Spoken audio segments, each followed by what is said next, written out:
And welcome back. Our next guest is the Executive Director of Bronx Neighborhood Housing Services, CDC, and he joins us to talk about how his organization is helping islanders severely impacted by Hurricane Melissa. So please welcome to the show, Gladstone Johnson is in the house. Thank you, Always Bob. a pleasure to see you, Yes, and I sir. love what you're doing, helping others get what they need out of life. Yes. You know, that's so very, very, very important. It's like Key Food Right. and that organization before you. First, I want to thank you, Bob, for Yeah. coming to our gala. Yeah. And the people were just really blessed and impressed with the way you managed. Well, we're working it together, you and I, and your team. It's Yes. great. Yeah. Thank you. So, and then you gave me a call afterwards. You said, you know what, we need to do something about the islands impacted by Hurricane Melissa. Yes. Yes. So we have a coalition of organizations here in the Bronx that we've decided to do something because most of the people we serve through the Bronx Neighborhood Housing Services, they are from or they're first, second generation from those areas. The areas that are most affected that we're focusing on is Jamaica, Haiti, Yes. and the Dominican Republic. So what we've put in place so far, Bob, is a New York coalition of community organizations. Yes. Bronx NHS, of course. Then there's the New Testament Temple Church of God. And there's the Good Neighbors Community Outreach Agency. And they're kind of the spear of this operation because they do missions work, and they are on the ground in the Caribbean every year doing this kind of work. Yeah. And then you got WBLS and BronxNet Yes. working with you, helping you get the word out. Getting the word out, yes. So we really appreciate the opportunity to get the word out. As you know, for Jamaica, for example, we're talking about over 900,000 people who are displaced Yeah. and almost 150,000 homes that are destroyed. Yeah. So our strategy is threefold. Number one, we're sending relief. As a matter of fact, by Wednesday, our first 40-foot container will be heading out with relief goods. Yeah. Then our second phase is recovery. And here we're going to be helping to put temporary housing in place to get the people back in some safety and security. And we'll continue with phase three and rebuilding, working with the government to put communities back together. So those are the broad picture of what we're planning to do. And I love it. But tell us what the Bronx Neighborhood Housing Services does mainly. Fine, yes. So primarily, we've been serving the Bronx for over 35 years, and our core business is to help first low and moderate income first-time homeowners to become homeowners. Low and moderate income citizens to become homeowners. Yes, yes. That's our core business. And you had some people who came up on stage, and this young guy, you say, wow, how did he get to own a home at this stage of the game? Is that one of the guys there? Yes, that's one of them. Yes, right. He was so excited, but he said something that was really funny. He said after the closing, and he got this $100,000 grant. Yeah. He said, Mr. Johnson, my phone rang, and I was nervous that maybe you were calling to say it was a mistake to bring back the $100,000. Oh, no. But it was real, and he went through with the whole thing. Yeah. Because that's a frightening thing to do, to get involved in such a huge investment like that. Yes. Especially at a young age. Absolutely. You're wondering if I'm going down the right road. Is everything going to be okay? Am I going to be stuck somewhere in there? But he came all the way through. And that is why we take them through a process. Yeah. They go through an orientation, and that helps them to say, do you know what you're getting involved in when you say you want to become a homeowner? Yeah.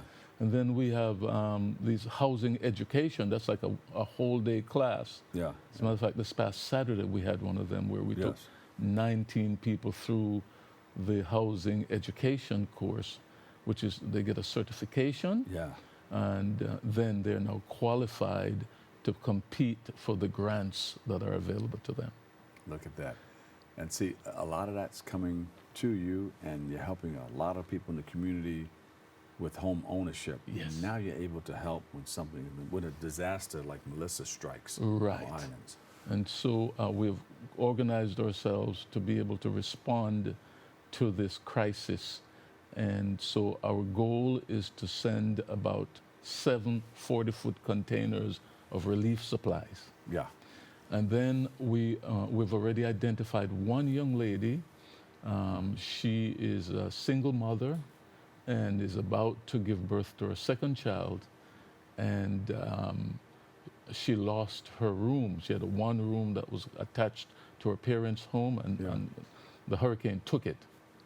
And so we are going to build her back her home. Oh, excellent. Yes. And there's a lot of stories like that, too. Oh, I've yes. run into people where, see, I called back home and the roof is down the block. The whole roof blew, off of the house. Mm-hmm. And so they try to put a tarp on it, that blue tarp, Yes. and try to save it and get people over there to work it and put the roof back together. Right. And so it's going to be a long haul, but if we take it slowly, our goal is try to maybe help 200 families get back into housing. Yeah. And we believe if we can accomplish that, then it would help. And Gladstone, what are some of the things that we're looking for? All right, And where can they bring these items? Right. So our containers are being shipped from here in the Bronx at the Good Neighbors Community Outreach location, which is at 3356 Seymour Avenue. 3356 Seymour Avenue. That's where we're loading and deploying the containers to the island. Okay. So we're ready set up to work with Jamaica, and we have all the information we need. We have 3 organizations on the ground who are ready to go to work. One of them is called Guardsman. It's a security company, and in times like this, security is very important. Absolutely. So they're going to be assisting with getting the stuff into the worst hit areas. Yeah. Then we have Swallowfield Chapel, another organization that has a lot of members in their church that can help to deploy the things. Yeah. And then we have a young group, of young people. It's the Love March movement, and it's led by a Dr. Daniel Thomas. And they are getting into the communities and helping the young people, especially young single mothers, to find their way and support them. Yeah. So we're going to back them up from this end to be able to take the relief material support to the people. I'm glad you mentioned those organizations, because a lot of people are kind of weary about sending stuff, and they need to know that it's going to where we say it's going to go. Yes. So I'm glad you mentioned those churches and the security firms and things like that. Yes, and we have everything set up where we will get reports coming back to us in terms of pictures, video clips, so that we can be accountable for the resources that we gather and send. And then you're going to take a trip over there too, right, to make sure everything gets ironed out? Absolutely. Yeah. So somewhere about February, Bob, we want to invite you to take a trip with us and to see it for yourself, and to see how the devastating it was, and see how the recovery is going. Yeah. And are you looking for other partners to? Yes, we are. help out? We are looking for partners. Either we're looking for organizations who can donate relief supplies. We're looking for building material. And also we're looking for expertise. So if you're listening and you have the expertise in building and designing and reconstructing, we can use all of your help. Yeah, Home Depot, come on, jump in here. Home Depot, hardware stores, local or as large as you are, whatever you can do to participate, jump in, because people need your help. Right. So from a budgetary standpoint, we anticipate we will need about $70,000 for the relief effort. That is to send 7 40-foot containers of relief items. Yes. As I said, the first one is going out on Wednesday. All right. Then we anticipate we'll help maybe 200 families get back into homes, and that will run about $1.4 million. Yes, and this is we're talking about an average maybe about $7,000 per family to put roofs on and to put back their houses together. So that's Gladstone the plan. Johnson. It sounds good. You know, Bronx Neighborhood Housing Services stepping up and hitting home runs. This is what we do, and we just can't sit by. We do also connect with our elected officials. So our council member, Kevin Riley, they're all on board and supporting with this mission. Excellent. And how can people interested in learning more about the Bronx Neighborhood Housing Services connect with you? Website, social media?